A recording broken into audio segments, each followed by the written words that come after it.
Hey everybody, this is iLad and we're back for another episode of Planet Zoo. Oh yeah. So we are in the zoo that I built for my own learning purposes, without ever really intending to record it or showcase it to the world, and yet here we are. And we're just kind of taking a deep dive today into the safari habitats that I've got going on. There's things I like about them, things that I definitely should have done differently, and yeah, I feel like it's worth looking at. So obviously this is Hard Shelter. It's one of the blueprints built in game, not downloaded off the workshop. So it goes. It turns out that safari animals need a crap ton of hard shelter, and so we end up with these giant roofs everywhere. This is something that I'm absolutely going to be doing a better job of in the future, because as I've said before in an earlier video, backstage work is not something that I've really spent much time working on, and I really want to fix that. So yeah. I wonder if any animal ever actually uses... Oh yeah, it's got a nice wide open side. Okay, I was about to say, that's a pretty tight doorway there. But it's cool. I should have deleted that.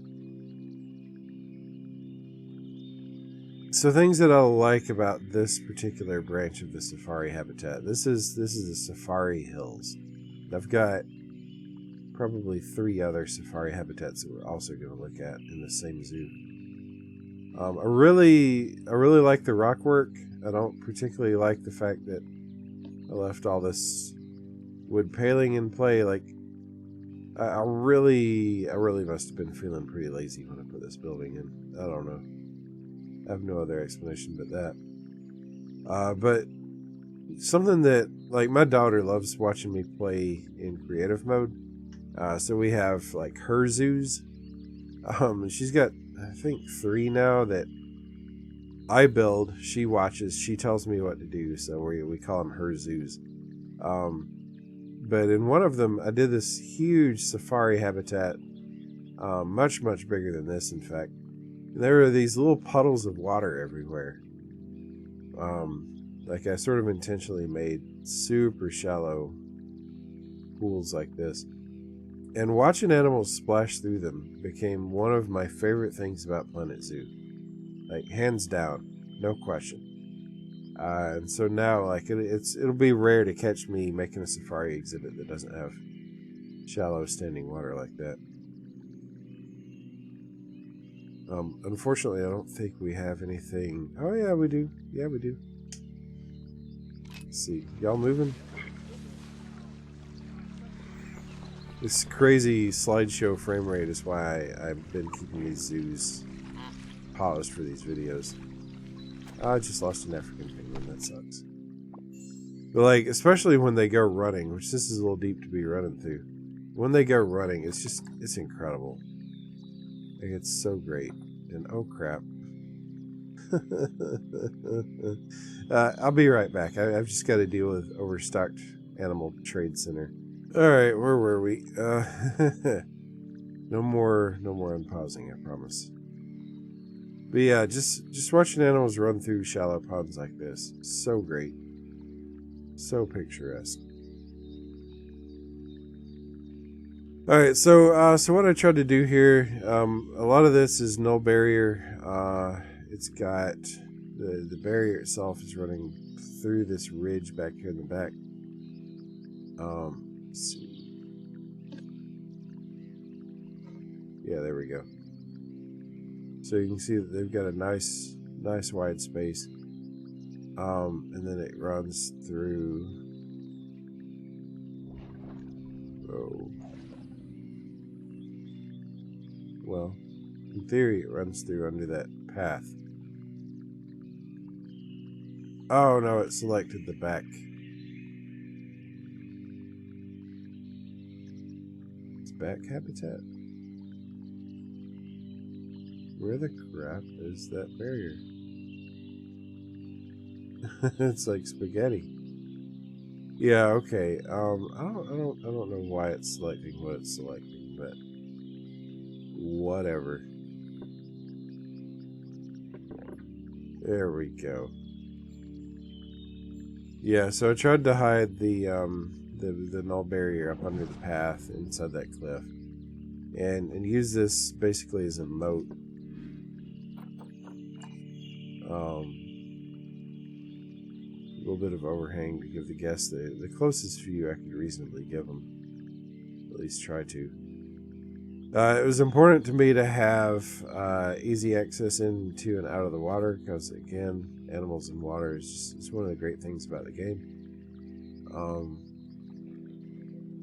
And they do occasionally use it. Like, I actually see them like go from this ramp to that one down there.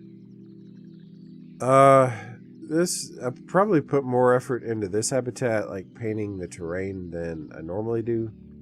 I wanted to sort of have lush edges to these little ponds, make the heavily trafficked areas look like they were heavily trafficked, have the rugged, rougher terrain look like it was made out of stone. Now, all this is really basic, but again, this zoo was for me to kind of experiment and learn and refine my technique. And this is one of the earlier habitats that I put this much effort into, so I feel like I've gotten a lot better. But yeah, it was definitely a step in the right direction for me. Some heavy rock work any place that the bank gets too steep, and then really I should have done it up under here as well, not just on the visitor facing side. But yeah, if I had to do it over again, we wouldn't have these ugly shelters. I mean, they're not that ugly, but there would be more of a building back here separating the hills habitat from the valley habitat. So some kind of big structure, and then, disguised from the outside, I guess. There'd be fewer of these ugly tunnels stretching up under it too, because right now that's actually where staff access comes out, is just into this really ugly tunnel system here. So not real proud of that. Like I said, things I would have done differently, right?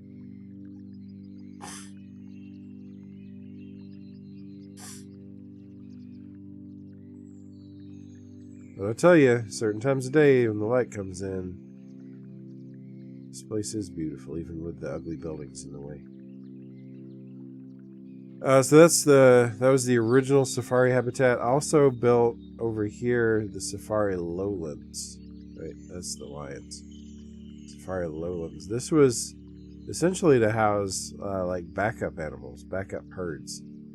And I think I described this in an earlier video, but what I would do is I'd have a herd of, for instance, springbok over here. And then I would swap any mature females into the African hills or safari hills, and then sell or trade off any mature males that grew up. And then over here I'd have a herd of springbok. Well, that's sable antelope, but the springbok over here, that's Thompson's gazelle. I've got springbok over here. I do. Springbok. Boca. There we go.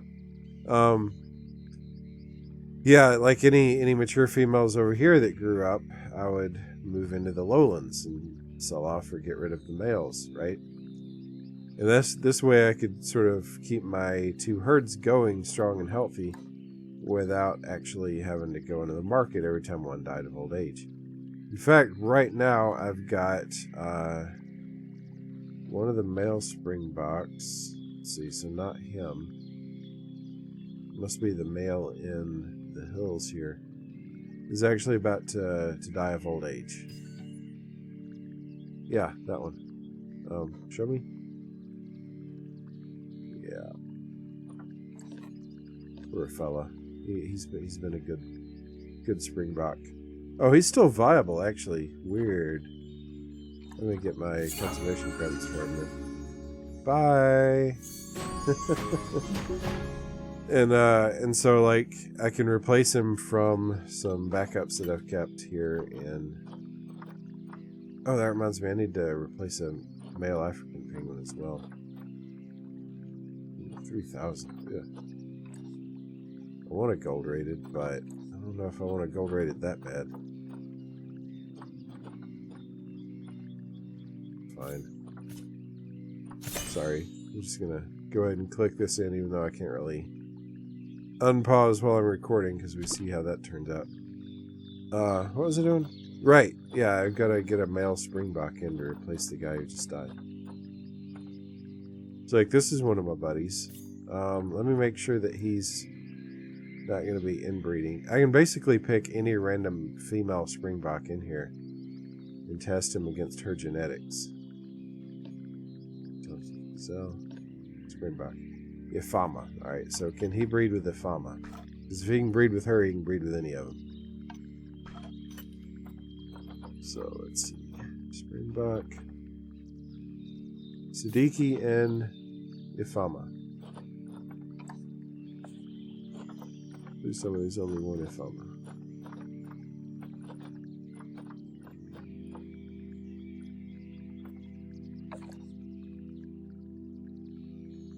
Okay, well, she can't right now, but, yeah, there's no inbreeding alert. So, Siddiqui, you found yourself a new home, not in the trading center.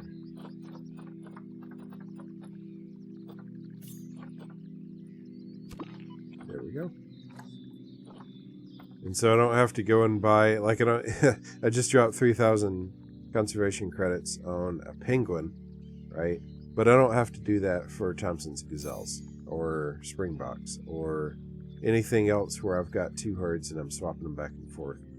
I've only got the one African penguin habitat, so, you know, I'm kind of stuck there. But the Lowlands ended up being actually one of my favorite places, weirdly, even though it's constantly filling with poop because there's so many animals in here. But they have enough space, like, right? They have enough space? They almost have enough space. Most of the edge of it, by this point, is hard shelter for them. And it's a very picturesque little place. Again, it's a nice little oasis going on. Lots of enrichment for them. Never have any issues with feed. It's just the keepers aren't ever doing a good enough job of vacuuming out poop. But it's just a quiet little oasis, and I really love it. And I'll probably do more safari exhibits or habitats like that in future zoos with better backstage and hard shelter. You know, not this nonsense necessarily. But yeah. So that was the second safari habitat. The lions, if you want to call that a safari habitat, the lions came next. The obligatory Pride Rock inspired structure is right here. No, I never see lions actually come all the way out to the tip. Let me see if they can. Can y'all?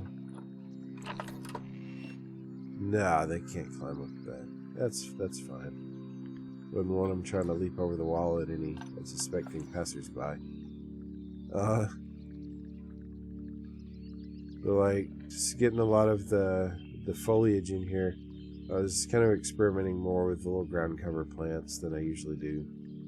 And then we've got this, and this is the least popular attraction, I think, maybe in the entire park, and I would absolutely eat this up if I were a park guest. This is, it's a Jeep. I'm actually going backward here, but there's a Jeep track running right through the lion habitat, where in theory you're just separated from Big Daddy Lion right here by a thin pane of glass. I mean, what's not to love? And yet nobody seems to love it, so that's real frustrating. Yeah. But I really am proud of the vegetation work that I did in here. I feel like it's one of my more inspired habitats as far as that goes. That plus the terrain painting really works for me. And then the final safari habitat was over here. So we've got a nice little pond fed by the ugliest waterfall I think I've ever seen. Yeah, there we go. Please tell me nothing grew up or died. Alright. Yeah, I don't like that at all. Coming through, we've got some rapids. A little bit of white water. It's more of a staff bridge. So the staff didn't have to wade across the water. Yeah, a little river kind of winding its way down. I like that. It's got fewer of the big ugly buildings because it's got a lot of hard shelter in the form of this ugly undecorated cave. But this is the valley, right? So again, beautiful views, nice lighting, a lot of stonework.